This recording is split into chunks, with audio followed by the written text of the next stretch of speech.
Hello, my name is Francis, and today I will be presenting my assignment about the Infancy Gospel of Thomas, which is arguably the most intriguing of the non-canonic Gospels about Jesus. Now, this is not to be confused with the Gospel of Thomas, which contains a bunch of sayings from Jesus, and this text was written in the 2nd century and focuses on Jesus' early years, his youth and adolescence.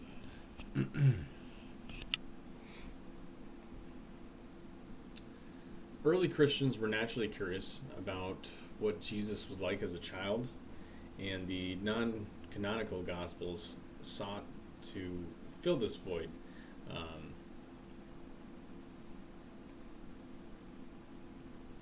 It was something that they wanted to know more about Jesus' life. According to Paul Foster, who is an author of the Non-Canonical Gospels, the works reflects the early Christian attempts to conceive how a divine child would develop and interact in this world. So I don't really know if there's sources that can legitimize the claims in here, or if it's kind of just perception or imagination. But we will start. So the Infancy Gospel of Thomas is a collection of stories in which Jesus performs certain miracles, covers from the age of 5 to 12. And the Gospel begins with both miracles and mischief. For one, when Jesus is shown creating 12 clay sparrows on the Sabbath day, and then when it's brought to light and he's challenged, he claps his hands and they come to life and fly away. There's other stories in here that are a little more disturbing, such as someone bumps into Jesus' shoulder and Jesus curses him dead at that time, because he could. So the stories depict a divine child that's still learning to control his powers. And as the gospel progresses, a pattern of growth emerges.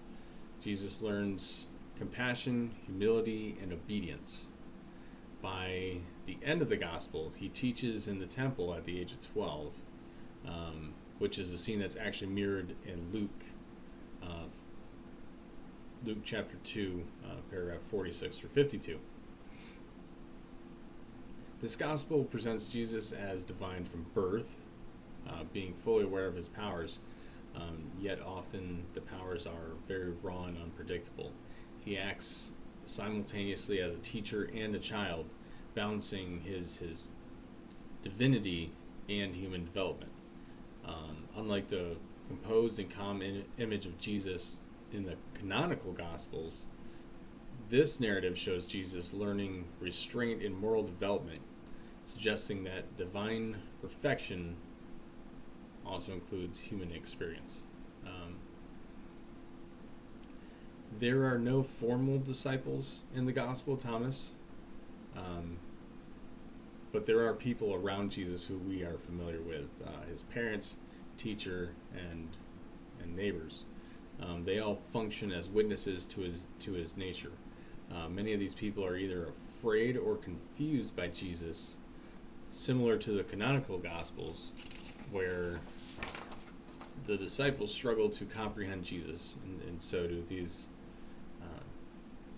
persons surrounding him. And according to the Infancy Gospel of Thomas, discipleship involves recognizing divine wisdom when it's mysterious and challenging.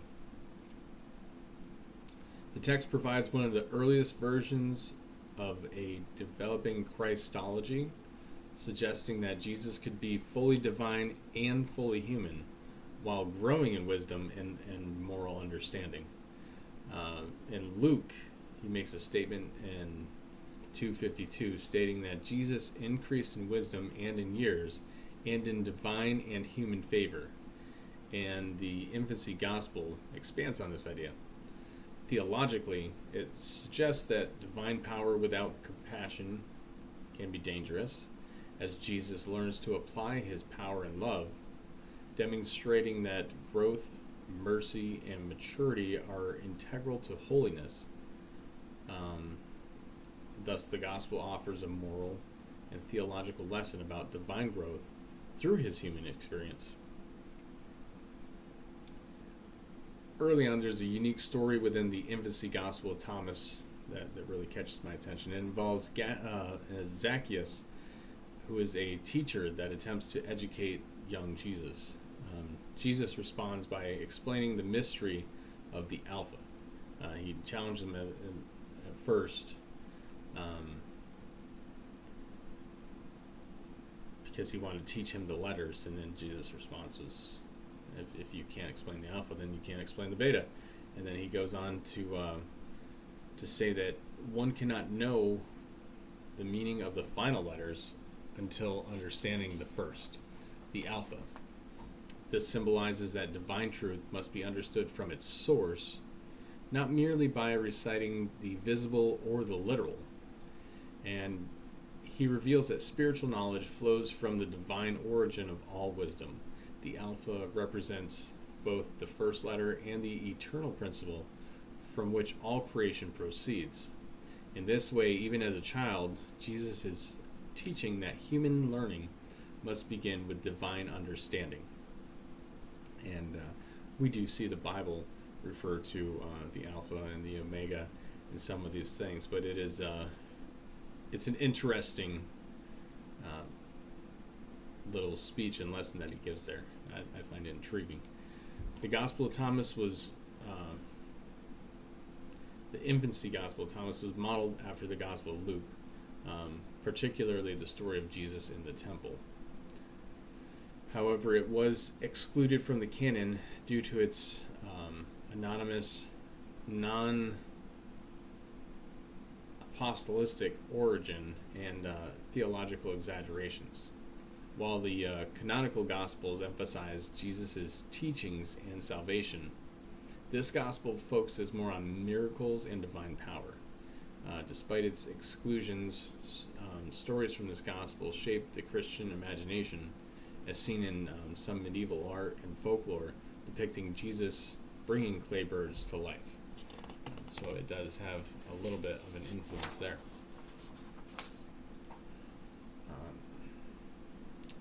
This specific gospel, the Infancy Gospel of Thomas, provides a vivid illustration on how early Christians attempted to wrestle with the mystery of Jesus' divine and human natures. And it teaches us that spiritual growth and moral development are wholly parts of our own journey's faith.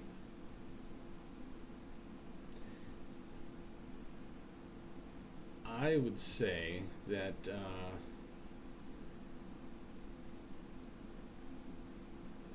it would lead me to question, what does the Infancy Gospel of Thomas teach us about how divine character can develop through human experience?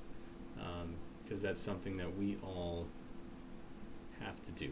We all have to grow, and it's a neat little story. I think I'd leave it at that, but even if it wasn't included in the Bible, it can have some value, and a moral lesson to it.